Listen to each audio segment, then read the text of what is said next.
Halo semuanya, salam damai Kristus bagi kita semua. Kali ini kita akan simak salah satu pengikut Sang Baginda yang mencoba untuk membela kesalahan Sang Baginda tentang air mani wanita. Jadi dia ingin mencoba membela Sang Baginda yang sudah salah mengatakan sains dan mencoba untuk mendiskreditkan Ibu Sofiatul. Tapi nanti kita akan lihat juga penjelasan dari Bu Sofiatul. Nah, mari kita simak videonya. Nabi Muhammad mustahil mengimani Al-Quran. Ketika nanti saya jelaskan kuantum fisika dalam Al-Quran, nanti ibu kejang-kejang lagi. Nggak boleh, kata ibu. Ketika saya menjelaskan ayat tentang realitasi waktu di dalam Al-Quran, ibu nanti kejang-kejang lagi. Ya, gimana? Ya, jangan inilah. Lembutkan hatilah dalam menerima kebenarannya. Lalu pakailah otak untuk berpikir apalah takhil. Ya, ajaran agama yang berasal dari Tuhan mustahil bertolak belakang dengan akal dan pikiran kita. Lalu saya akan membahas tentang sperma yang keluar dari tulang dada. Ya. Nah, itulah ibu membaca Al-Quran saja tidak bisa menafsirkan Al-Quran. Ya, itu proses tentang penciptaan manusia. Ketika bayi dilahirkan, manusia itu dihasilkan dari sperma pria dan sel telur wanita. Ketika menjadi bayi, ya, bayi itu dilahirkan dari mana keluarnya? Bayi itu tersimpan ya di tulang dada wanita. Jadi kita baca dulu surat At-Tariq ayat 5. Maka hendaklah manusia memperhatikan dari apakah dia diciptakan. Sudah saya bilangkan surat At-Tariq itu tentang proses penciptaan manusia, ya. Lalu kita baca ayat 6. Dia diciptakan dari air yang dipancarkan. Ya, air yang dipancarkan itu apa? Air yang dipancarkan ya air sperma, ya, yang bersatu dengan ovum. Ya, yang ya, yang keluar dari di antara tulang sulbi laki-laki. Jadi kan sperma itu ya dihasilkan dari tulang sulbi laki-laki. Lalu tulang dada perempuan yang keluar di antara tulang sulbi laki-laki dan tulang dada perempuan. Ketika pembuahan itu terjadi, bayi itu dikeluarkan di antara tulang dada perempuan. Kenapa? Karena ketika ibu-ibu melahirkan, posisi bayi itu di antara tulang dada perempuan. Jadi bukan perempuan mengeluarkan sperma, bukan. Itu karangan Copi Atul aja, itu Copi Atul. Si Copi Atul, ya Copi Atul yang baca Al-Quran aja tidak bisa, ya, sosok menafsir Al-Quran. Jadi itu ayat tentang penciptaan manusia. Karena posisi bayi ketika dikandung dalam ibunya terletak di antara tulang dada perempuan. Ya, posisi ibu mengandung, lihat dong posisi ibu mengandung. Ya, yang dikeluarkan. Ya, jadi ketika melahirkan ya si bayi itu dikeluarkan dari kandungannya itu, posisi kandungannya itu di antara tulang dada perempuan. Ya, jadi jangan inilah Bu ya, jangan percaya sama Copi Atul yang baca Al-Quran saja tidak bisa, sosok mau menafsirkan Al-Qurannya. Jangan dulu menafsirkan deh, ya. Baca aja dulu Al-Quran yang betul ya, yang betul gitu loh. Kalau sudah betul baca Al-Quran, silakan menafsirkan. Ya. Ya, tadi saya. Ya, sabar sebentar ya. Sebelum kita lanjut, bagaimana Ibu Sofiatul menjelaskan tadi dia menuduh bahwa tuduhan kepada Bu Sofiatul bahwa sperma yang keluar dari wanita itu hanya karangan Bu Sofiatul. Memang Muslim ini bodohnya luar biasa. Sebenarnya bukan bodoh sih, mereka pintar, mereka itu mereka itu tahu, tetapi karena mereka sudah beriman buta, makanya apapun akan mereka lakukan, bahkan sampai menghina atau bahkan sampai berkata dusta terhadap orang lain pun akan mereka lakukan. Yang penting bisa menyelamatkan agama mereka, yaitu Islam. Jadi dia mengatakan bahwa sperma yang keluar dari wanita itu hanya karangan Sofiatul, karangan Bu Sofiatul. Mari kita simak hadis yang akan saya tampilkan ini. Dan apakah betul itu adalah karangan dari Bu Sofiatul? Saudara-saudara perhatikan. Nah, ini Sahih Muslim ya. Ini Sahih Muslim 472. Saya lanjut saja. Di sini beliau menjawab ini, apakah ini Rasulullah? Rasulullah, apakah seorang wanita harus mandi apabila bermimpi dan melihat air mani? Beliau menjawab, maksudnya Muhammad menjawab, ya. Maka Aisyah berkata kepadanya, serius, kamu akan bertanya? Aisyah berkata,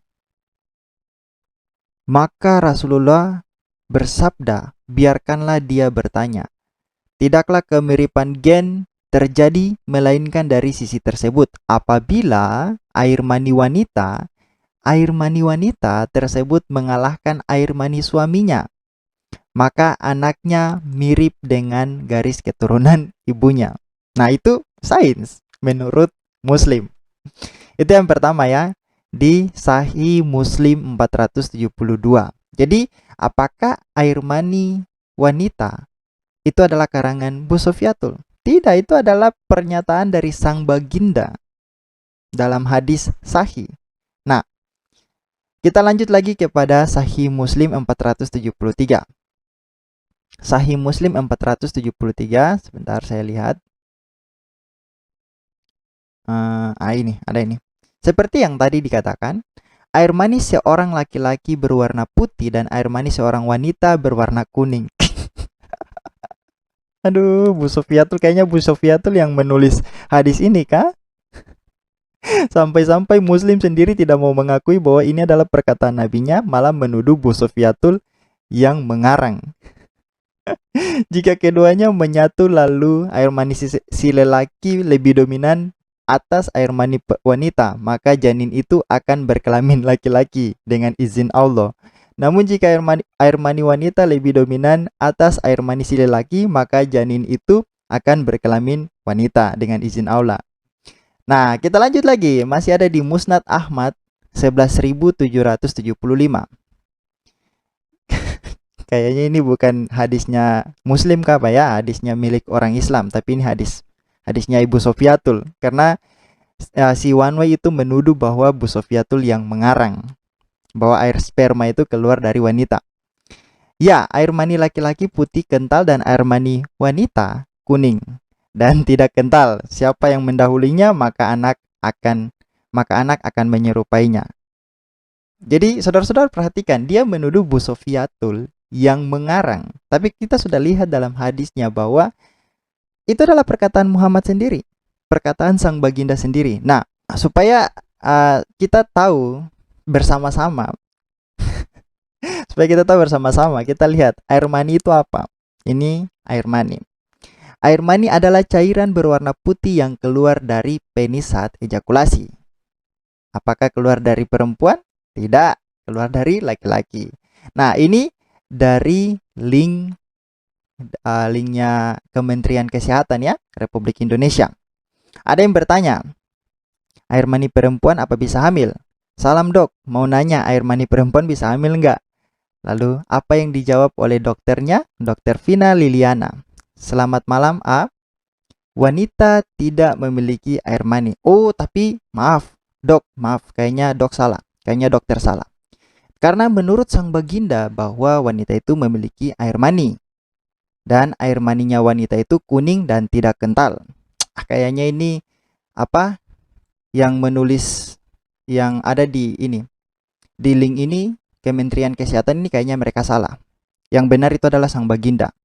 Sang baginda mengatakan bahwa air mani wanita itu kuning dan tidak kental. Sedangkan si dokter mengatakan bahwa wanita tidak memiliki air mani. Oh berarti kayaknya dokter yang salah. Si dokter ini yang salah. Oke, itu saja. Mari kita lanjut dengan apa yang dijelaskan. Kita dengarkan apa yang dijelaskan oleh Ibu Sofyatul. Mendengarkan sedikit dari One Way mengenai air mani atau sperma yang keluar dari tulang belakang laki-laki dan tulang dada perempuan. Dia bicara mengenai sholat telur dan umum. Itu tidak pernah ada di dalam Quran.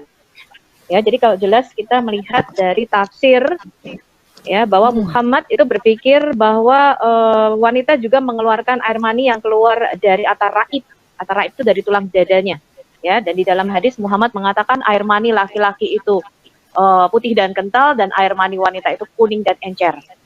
Jadi jelas ya, this is not a science, this is a mistake, a big mistake.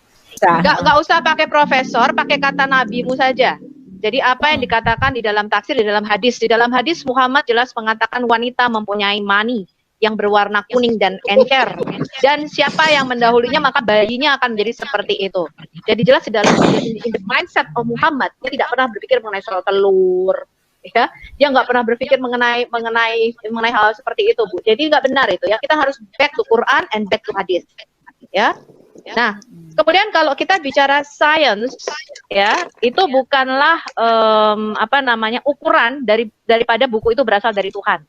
Iya. Ya, kalau kamu bicara science, kamu baca aja buku-buku fisika, ya, buku-bukunya Stephen Hawking, itu science semua itu, ya, bukunya Isaac Newton, itu science semua.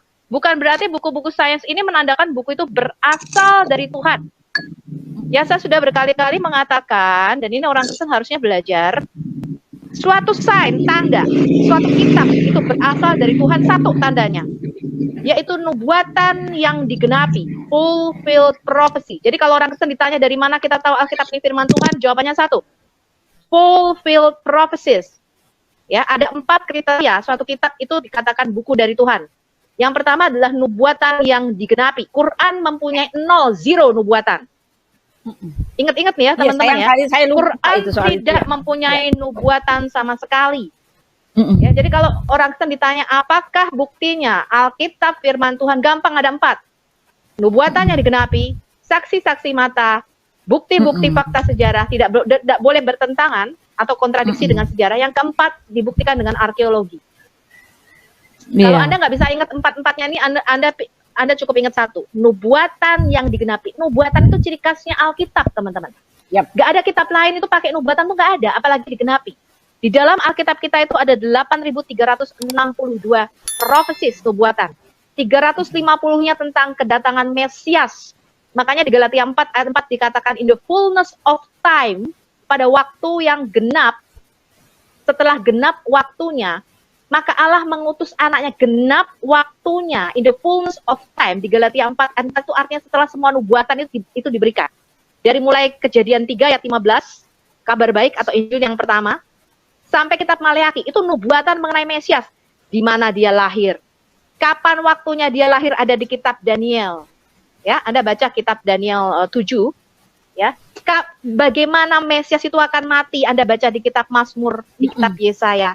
Itu nubuatan itu diberikan secara progresif artinya. Ya, jadi Tuhan itu melakukan yang namanya pemilihan. General, dia mengatakan kepada Adam, akan lahir benih, the seed, sperma perempuan. Ya. Di Kejadian 3 ayat 15 yang kita sebut dengan proto-evangelion atau Injil yang pertama. Itu nubuatan yang pertama kali mengenai kedatangan Mesias. Tapi itu umum, kita nggak tahu siapa tuh anak-anaknya Adam. Kemudian dari semua anak Adam, dia pilih garis keturunan Set. Ya, makanya anaknya Adam itu banyak, yang ditulis di dalam Alkitab kita itu cuma sedikit nama-nama yang ditulis oleh Musa. Set. Set itu punya anak banyak, yang ditulis oleh Musa nggak semua. Cuman yang melahirkan sampai garis keturunan Nuh. Kalau Anda baca genealogi atau silsilah di Kejadian 5, itu nggak semua. Anak Adam itu banyak, teman-teman. Yang ditulis di dalam Alkitab kita cuma Kain, Habel yang mati, kemudian garis keturunan Set. Padahal anaknya Adam itu banyak banget. Dan itu tidak ditulis di dalam Alkitab kita because it is not important. Ya. Jadi Tuhan itu melakukan pemilihan secara progresif. Goel atau sang penebus yang akan lahir dari benih perempuan ini nanti dari mana? Kemudian Tuhan memilih Nuh. Ya, Nuh anaknya 3, Sem, Ham, Yafet. Dia memilih Sem. Dia katakan dia memilih Sem. Dari Sem ini lahirlah Terah dan lahirlah Abraham. Dikatakan Kejadian 12, dia memanggil Abraham keluar dari Ur Kasdim. Ini adalah pemilihan secara progresif. Dan dia mengatakan bahwa keturunanmu Abraham, 1 orang keturunan, kata Paulus. Bukan banyak keturunan ya, bukan banyak anak-anak. Hanya 1 benih dari Abraham yang akan menjadi berkat bagi dunia. Yaitu kedatangan Mesias. Jadi Mesias itu harus lahir dari Abraham. Nah, Abraham anaknya banyak pula 8. Dia mengatakan dengan Ishaklah aku akan mengikat perjanjianku. Lebih spesifik lagi, bahwa keturunan yang akan disebut keturunan Abraham adalah dari garis keturunan Ishak. Ketika Abraham berkata, kiranya Ismail berkenan di hadapanmu. Tuhan berkata tidak. Aku tidak berkenan akan Ismail. Aku menolak Ismail. Tetapi perjanjianku, artinya perjanjian yang dia sudah katakan di Kejadian 3 ayat 15, itu harus dari garis keturunan atau benih spermanya Ishak. Gak boleh dari yang lain. Ishak anaknya kembar 2, Esau dan Yakub. Allah berkata, aku membenci Esau dan aku mengasihi Yakub. Lebih spesifik lagi, di Keluaran 3 dia mengatakan, I am Elohe Abraham, Elohe Ishak, Elohe Yakub. Akulah Allah Abraham, Ishak, dan Yakub. Dia katakan, aku membenci Esau, aku menolak Esau. Tanahnya Edom akan menjadi kering. Tidak akan ada lagi keturunan Edom. Habis, lenyap keturunan Edom. Tetapi dari Yakub lah, aku mempercayakan firmanku. Mazmur 147 ayat 19-20. Hanya kepada keturunan Yakub lah aku mempercayakan semua nubuatan atau janji-janji mengenai Sang Mesias yang ada di Galatia 4 ayat 4 tadi. In the fullness of time, pada waktu yang sudah digenapi, maka Mesias itu kita nggak akan salah lagi. Di Lukas 2 kita baca, Simeon, dia nggak salah Mesias loh. Ketika bayi Yesus ini dibawa ke bait suci, Simeon langsung bisa tahu tuh di Lukas 2. Biarlah mataku sekarang, aku mati dengan damai Tuhan. Karena mataku sudah melihat Yeshua atau keselamatan yang daripadamu. Dia nggak tahu anak ini namanya siapa loh. Tapi dia mengatakan, aku telah melihat Yeshuamu. Aku telah melihat Yesusmu yang kau janjikan, yaitu keselamatan bagi bangsa-bangsa. Nah, ini garis dari Kejadian sampai Wahyu ini teman-teman harus tahu. Ya, itulah buktinya bahwa Alkitab adalah kitab daripada Allah, adalah nubuatan yang digenapi. Hebatnya apa teman-teman? Hebatnya apa? Dari 350 nubuatan mengenai janji, mengenai kedatangan Mesias, supaya kita nggak salah Mesias. Ketika datang kita tahu dia Mesias yang dijanjikan. Ya. Hebatnya teman-teman, untuk 8 nubuatan, 8 saja nih, probabilitasnya muncul di dalam diri satu orang. Jadi misalnya dia harus mati, misalnya nih dia harus lahir dari orang perawan, kemudian dia harus mati, dia harus bangkit pada hari ketiga, dia harus dijual dengan 30 keping perak, dia harus dikhianati oleh orang terdekat. Ya, yang duduk makan semeja dengan dia. Ya, kemudian caranya mati harus dengan ditusuk tangan dan kakinya. Ya, pada hari ketiga ini orang harus bangkit. Untuk 8 saja nubuatan digenapi di dalam diri satu orang munculnya bersamaan, itu probabilitasnya 1/10 pangkat 17. Anda tahu 10 pangkat 17 itu namanya quintillions. 10 pangkat 17 itu. Itu namanya quintillion, 1/10 pangkat 17. Jadi gini, Anda itu sama saja seperti satu kota Kalimantan, ya, satu pulau Kalimantan itu ditumpuk koin. Ditumpuk koin tingginya 0,5 meter. Satu koin, hanya satu nih yang dikasih tanda. Ini adalah Mesiasnya. Diacak. Anda Anda harus ngambil, yang ngambil pertama itu harus pas, benar, Anda ditutup matanya, Anda harus ngambil koin yang pertama yang ada tandanya tadi. Jadi probabilitasnya itu sangat-sangat dipersempit sama Tuhan, sangat kecil.